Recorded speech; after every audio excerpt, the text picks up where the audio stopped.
6살 요셉에게 하늘이 무너지는 시련이 밀려오죠. 사랑하는 엄마 라헬이 동생을 낳다가 죽은 거예요. 죽음이 무엇인지 헤아리기도 어려운 나이에 사랑하는 엄마를 잃었습니다. 그래도 견딜 수 있었던 것은 아버지 야곱의 사랑이죠. 아버지 야곱은 4명의 부인 중에 라헬을 가장 많이 사랑했어요. 라헬에게 더 이상 사랑을 줄 수 없으니까 라헬의 아들 요셉에게 다 쏟아부어줘. 그래서 요셉은 다른 형제들이 먹어보지 못한 음식 먹고 입어보지 못하는 채색 옷 입으면서 집안에서 왕자처럼 자라게 되었습니다. 그러던 어느 날 꿈을 꾸었는데 형들이 자신에게 절하는 꿈이었어요.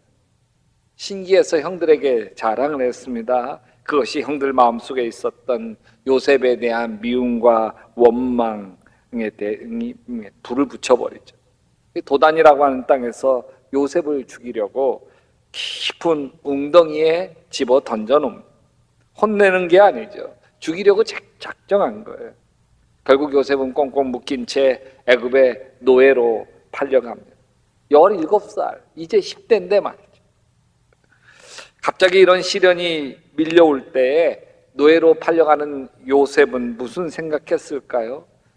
여러분이 이 비슷한 시련이 여러분에게 다가올 때 무슨 생각하시게 될까요? 오늘 말씀에서 야고보는 이렇게 이야기해요. 내 형제들아, 너희가 여러 가지 시험을 당하거든 온전히 기쁘게 여기라. 어떻게 여겨요?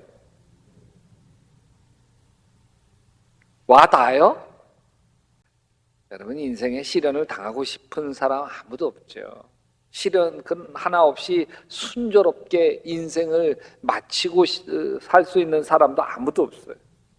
누구나 다 시련을 겪으면서 살죠. 가난한 사람들은 가난한 사람에게만 온갖 시련과 역경이 있고 부자는 면제되었을 거라고 생각하는데 아니에요. 부자는 부자의 시련과 역경이 있는 거예요. 또 실패한 사람은 내가 실패했으니까 내 인생이 이렇게 불행하지 싶은데 아니에요. 성공한 사람은 성공한 사람 나름의 또 시련과 역경을 짊어지고 살아가는 거죠. 그래서 예수님도 주기도문에서 우리에게 기도를 가르쳐 주실 때 시험에 들지 말게 하옵소서 이렇게 기도하라고 하셨지 시험 없게 하여 주시옵소서 이렇게 기도하라고 가르쳐 주지 않았습니다. 그래서 시련의 문제는 당하느냐 마느냐 이게 문제가 아니고요. 시련의 문제는 내가 맞서서 싸워 이길 수 있느냐 지느냐라고 하는 문제예요. 그러면 왜 누구에게나 시련이 오는 것일까? 시련의 원인은 무엇일까? 여러분, 시련의 원인은 인간의 죄 때문입니다. 야고보서 1장 14절에 사람이 시험 당하는 것은 각각 자기의 욕심에 이끌려서 꾀임에 빠지기 때문입니다. 욕심이 잉태하면 죄를 낳고 죄가 자라면 죽음을 낳습니다. 아담과 하와가 자기 욕심에 이끌려 사단의 꾀임에 빠졌고 선악과를 따먹게 되었고 인간에게 시련이 들어왔습니다. 이 아담은 땀 흘려 일해야만 하는 인생의 시련이 하와에게는 해산의 고통을 감당해야 되는 시련이 주어졌습니다. 이것은 단지 노동의 고통이나 해산의 고통만을 이야기하는 게 아니고 이 세상 살면서 우리가 겪어야 할 모든 시련을 다 담고 있는 이야기입니다. 도단 땅에서 형들에게 잡혀 죽음의 웅덩이에 버려졌을 때 요셉이 얼마나 애원을 했을까요? 형님들 제발 날 살려주세요. 내가 잘못했어요. 형님들 내가 다시는 형들 잘못한 거 아버지에게 고자질하지 않을게요. 형님들에게 내 꿈 얘기해서 미안해요. 다시는 이렇게 잘난 척하지 않을게요. 요셉은 죽음의 웅덩이에서 형들에게 미움받을 짓 했던 것들이 생각난 거죠. 내가 벌 받는구나. 내가 형들 잘못을 고자질한 것 때문에 벌 받는구나. 내가 형들 앞에서 잘난 척한 것 때문에 내가 벌 받는구나. 여러분, 우리는 시련을 맞을 때 내가 벌 받는구나 싶을 때가 많아요. 물론 벌 받을 때가 있습니다. 아내에게 술 먹고 폭력을 휘두르다가 가정이 파경에 이르게 되었을 때 벌 받은 거죠. 의사가 그렇게 술 먹지 말라고 당부를 했는데도 술 끊지 못해서 간암이 생기고 담배 끊지 못해서 폐암이 생긴 거, 이거 벌 받는 거죠. 학생이 게임에 빠져가지고서 대학에 낙방한 것도 벌 받는 거고, 도박에 빠져서 아주 인생이 파산하게 되는 것도 벌 받는 거. 그런데 요셉이 벌 받는다고 해도 너무 좀 지나치지 않아요? 고자질 몇 번 하고 잘난 척 몇 번 했다고 죽음의 웅덩이에 던져지고 애굽의 노예로 팔려가는 건 너무 지나치지 않나요? 요셉은 자기 지은 죄보다 너무 큰 형벌이 내려진 셈이에요. 여러분, 우리도 내가 지은 죄보다 훨씬 그 대가가 너무 심할 때 하나님을 원망하게 되죠. 하나님, 왜 나에게 이러십니까? 그러나 시련이 찾아온다고 해서 무조건 하나님이 벌 내리시는 건 아니에요. 야고보서 1장 13절에 시험 당할 때 아무도 내가 하나님께 시험을 당하고 있다 말하지 마십시오. 하나님께서는 악에게 시험 받지도 않으시고 또 시험하지도 않으십니다. 그래서 시련을 당하게 될 때 하나님을 원망하는 건 틀린 거예요. 하나님 때문에 시련을 당하는 것이 아니라, 시련의 원인이 하나님에게 있는 것이 아니라 시련의 원인이 우리 죄 때문에. 우리에게 시련과 역경을 가져오는 죄는 두 가지예요. 하나는 내 죄고 다른 하나는 우리의 죄입니다. 그래서 우리가 겪는 시련도 두 가지예요. 하나는 내 죄 때문에 겪는 시련이고 또 하나는 우리의 죄 때문에 겪는 시련.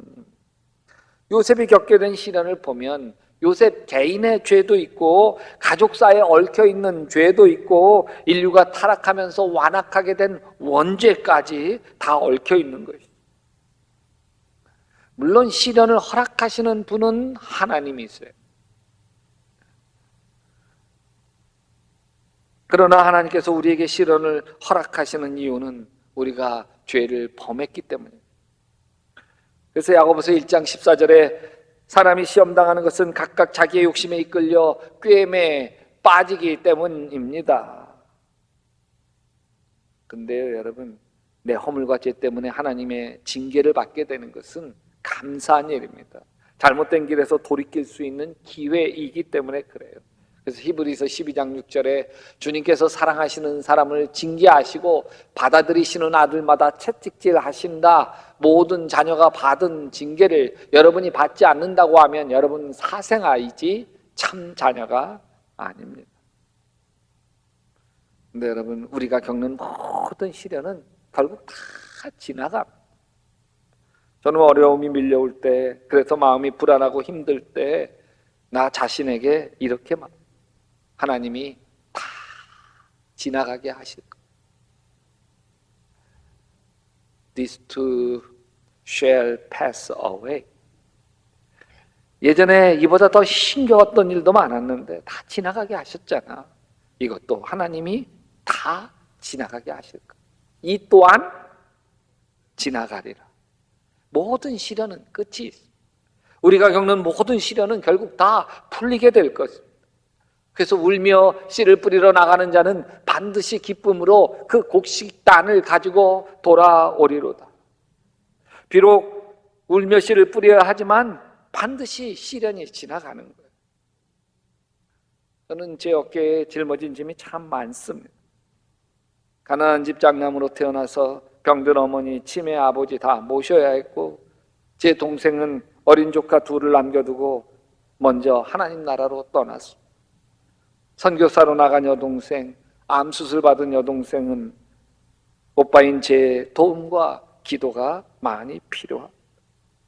처가댁에도 제가 보살펴야 할 식구들이 많습니다. 그래서 어느 날 제가 우리 교회 한 장로님에게 푸념 섞인 넋두리를 했어요. 장로님, 제 인생의 짐이 참 많네요. 그랬더니 아주 전곡을 찌르는 말씀을 하시더라고요.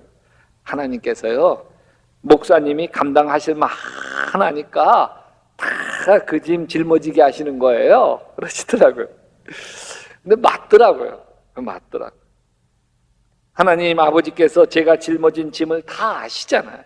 그 짐이 다 감당하도록 저에게 많은 축복을 주셨어요. 착하고 헌신적인 사모가 없었더라면 그 짐 다 감당하지 못했을 거예요. 하나님이 약대교회 담임 목사로 세워주시지 않으셨더라면 그 짐 감당하지 못했을 거예요. 하나님은 저에게 그 짐 잘 감당할 수 있도록 많은 축복을 허락해 주셨어요. 성경 말씀이 맞아요. 사람이 감당할 시험밖에는 너희가 당한 것이 없나니 오직 하나님은 미쁘사 너희가 감당하지 못할 시험당함을 허락하지 아니하시고 시험당할 즈음에 또한 피할 길을 내사 능히 너희로 감당하게 하시느니라. 여러분, 모든 시련은 피할 길이 있는 거예요. 하나님께서는 우리의 모든 시련을 감당하게 하시고 지나가게 하실 줄로 믿습니다. 근데 그거 아세요? 모든 시련은 다 유익해요. 오늘 말씀에 보면 여러분은 믿음의 시련이 인내를 낳는다는 걸 알고 있습니다. 시련 당하는 게 힘겹지만 이 시련이 인내함이라는 귀한 성품을 만들어내는 거예요. 그래서 여러분은 인내력을 충분히 발휘하여 조금도 부족함이 없고 완전하고 성숙한 사람이 되십시오. 시련이 인내가 완전하고 성숙한 사람을 만들어낸다는 거예요. 시련과 역경은 참 힘들지만 믿음으로 싸워 이기면 오히려 우리에게 큰 유익이 됩니다. 그래서 인생에 시련이 밀려올 때 마음에 두고 새겨야 할 게 있어요. 다윗의 고백인데 따라서 합시다. 고난당한 것이 내게 유익이라.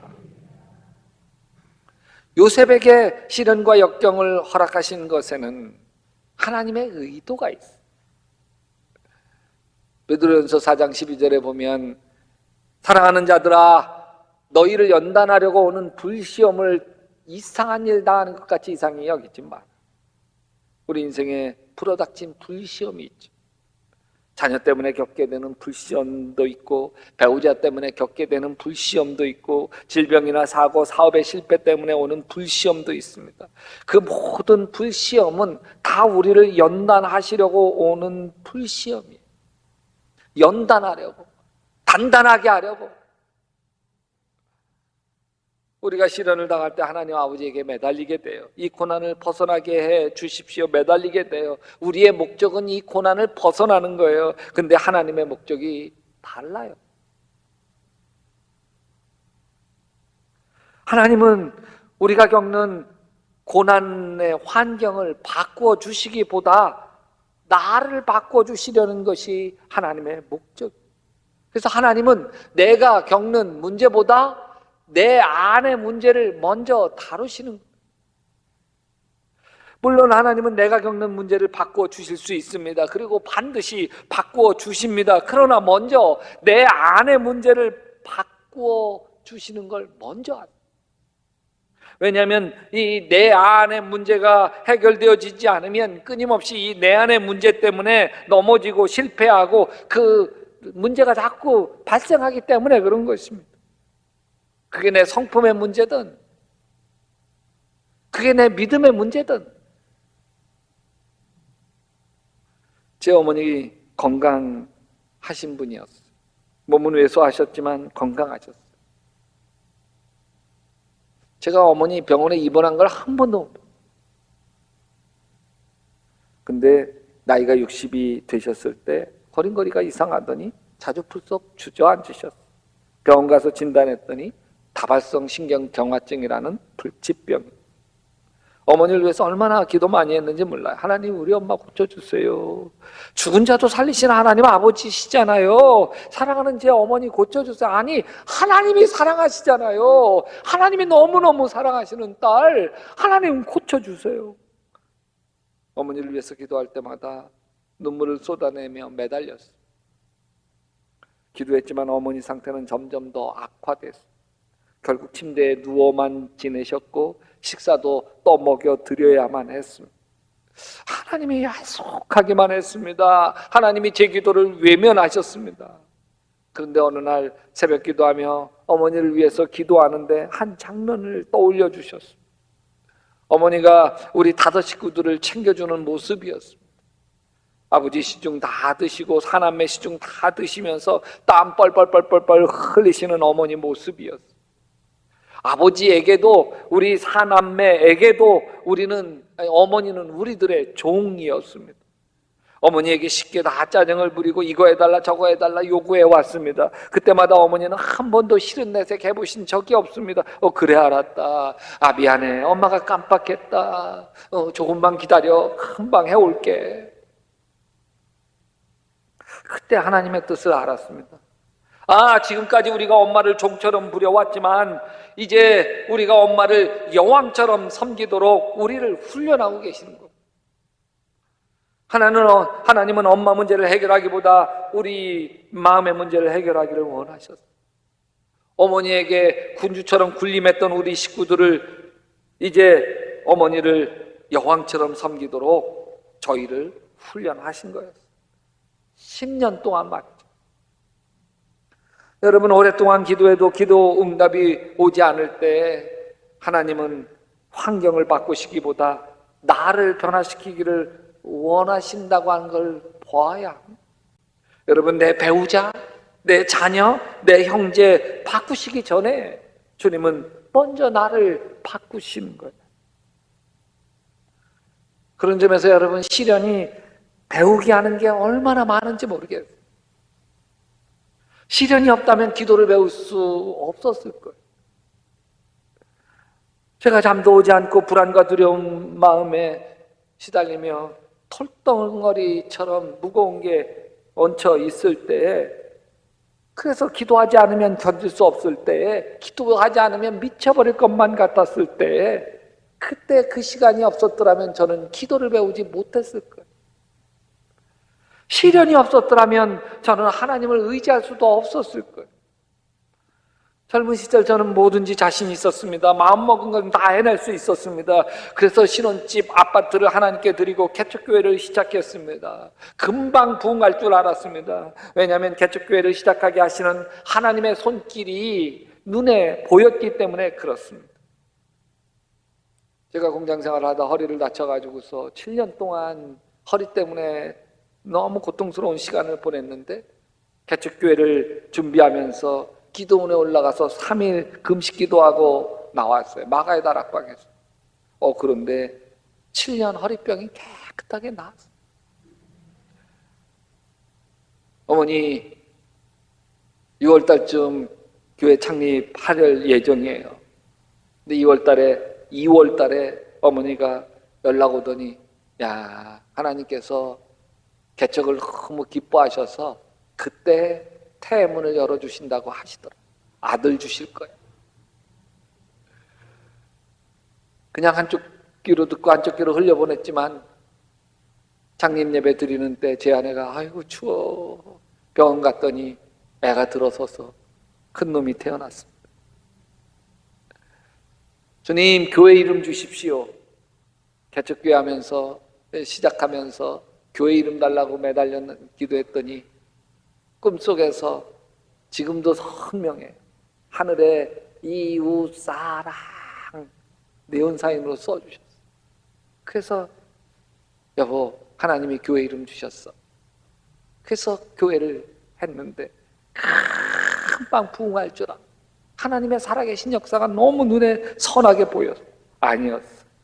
설교는 죽쓰고 교인들은 왔다가 실망하고 떠나가고 아이들은 하나둘씩 태어나고 교회 월세는 올려달라고 그러고 개척 4년이 되도록 미자리 교회를 벗어나지 못했어. 나 이러다 망하지. 새벽기도 때마다 위장병에 시달려서 배를 움켜잡고 설교해야만 했습니다. 스트레스 때문에. 어느 날 베드로가 무리를 걸어가는 성경 말씀을 읽다가 막 통곡했습니다. 아니 베드로가 무리를 걷는 대목이 뭐 그렇게 통곡할 만한 대목은 아니잖아요. 근데 제 인생이 무리를 걷는 것과 같더라고요. 누구 나 돌다리를 건너고 싶지 무리를 걷고 싶은 사람이 어디 있겠습니까? 저는 어디 하나 의지할 데가 없습니다. 무리를 걸어가고 있는 제 인생이 불쌍해서 한없이 통곡하며 울었어요. 근데 그때가 하나님 앞에 제 자아가 깨뜨려지는 시간이었어요. 그때가 다윗이 광야에서 빚어졌던 것처럼 제가 빚어졌던 시간이었어요. 이때 저는 이렇게 고백할 수밖에 없었습니다. I am nothing. 나는 아무것도 아니야. 나는 하나님 없으면 아무것도 아니야. 철저하게 내가 깨지는 시간이었어요. 오직 하나님만 철저하게 의지하는 시간이었어요. 여러분, 시련이 배우게 합니다. 그래서 시련과 역경이 있을 때 그때 주님께 이렇게 물어야 됩니다. 주님, 이 시련 속에서 내가 깨닫게 되기를 원하시는 하나님의 계획은 무엇입니까? 이 시련을 통해서 내가 깨뜨려지기를 원하는 내 모난 모습은 어떤 것입니까? 요셉이 그 길을 걸어갑니다. 시련 속에 담긴 하나님의 손길을 보게 됩니다. 요셉이 총리 대신이 되고 요셉의 꿈처럼 형들이 자신에게 절하게 되었을 때에, 그래서 형들이 요셉 앞에서 바들바들 떨게 됐을 때에 이렇게 이야기해요. 하나님이 나를 형님들보다 앞서 보내신 것은 하나님이 크나큰 구원을 베푸셔서 형님들의 목숨을 지켜주시려는 것이고, 또 형님들의 자손을 이 세상에서 살아남게 하시려는 것입니다. 그러므로 나를 이리로 보낸 것은 형님들이 아니라 누구? 하나님이십니다. 여러분, 시련의 원인은 우리에게 있지만 해결은 하나님 손에 있습니다. 형들이 약하게 한 것조차도 오히려 선을 바꾸셔서 많은 생명을 구원하게 하십니다. 요셉이 이렇게 고백하잖아요. 형님들은 나를 해치려고 하였지만 하나님은 오히려 그것을 선하게 바꾸셔서 오늘과 같이 수많은 사람의 생명을 구원하셨습니다. 우리의 모든 시련은 하나님만이 해결해 주실 수 있습니다. 오늘 말씀에서 야고보 사도는 이렇게 말씀하십니다. 여러분 가운데 누구든지 지혜가 부족하거든 모든 사람에게 아낌없이 주시고 나무라지 아니하시는 하나님께 구하십시오. 그리하면 받을 것입니다. 여러분, 하나님은 우리가 겪는 시련과 역경을 풀어주시는 분입니다. 여러분이 겪고 있는 시련은 어떤 것인가? 질병인가요? 사건에 휘말려 있으신가요? 가족 속에 풀리지 않는 갈등 때문에 괴로우신가요? 여러분, 내가 겪는 문제 속에는 내 문제가 섞여 있어요. 인생이 내 실패, 내가 했던 실패 속에는 내 문제가 섞여 있어. 내가 누군가 하는 갈등 속에도요, 내 문제가 그 안에 섞여 있어. 그래서 내 문제를 시련과 역경 속에서 드러내 주시고 그것을 깨뜨리려고 하시는 하나님의 계획, 연단의 계획이 있는 거예요. 그리고 나서 끝내 그 모든 문제를 풀어주시고 축복하시려는 하나님의 뜻인 거예요. 그래서 여러분, 시련과 역경 속에서 하나님께 엎드리는 것으로부터 시작할 수 있게 되시기를 바랍니다. 그리고 이렇게 하나님께 물으세요. 따라서 합시다. 하나님, 어떻게 할까요? 이제 어떻게 해야 되나요? 그렇게 묻고 하나님께 엎드릴 때 새 길이 열리고, 여러분, 실패가를 딛고 일어나는 패자부활전의 아름다운 역사가 일어나게 될 줄로 믿습니다. 여러분, 오늘 설교 제목이 무엇이죠? 시련도 기쁠 수 있을까? 시련을 만나면 온전히 기쁘게 여기라고 하는 게 이게 말도 안 되는 말이지만 그 말씀이 옳습니다. 시련 통해서 우리가 얻게 되는, 아니 시련이 아니고는 우리가 얻을 수 없는 수많은 값진 것들을, 영적인 것들을, 영원한 것들을 우리가 얻기 때문에 우리는 주님 앞에 주님의 말씀이 맞습니다. 고백할 수 있지 않으십니까? 야고보서 1장 2절 같이 한번 읽어봅시다. 내 형제들아, 너희가 여러 가지 시험을 당하거든 온전히 기쁘게 여기라.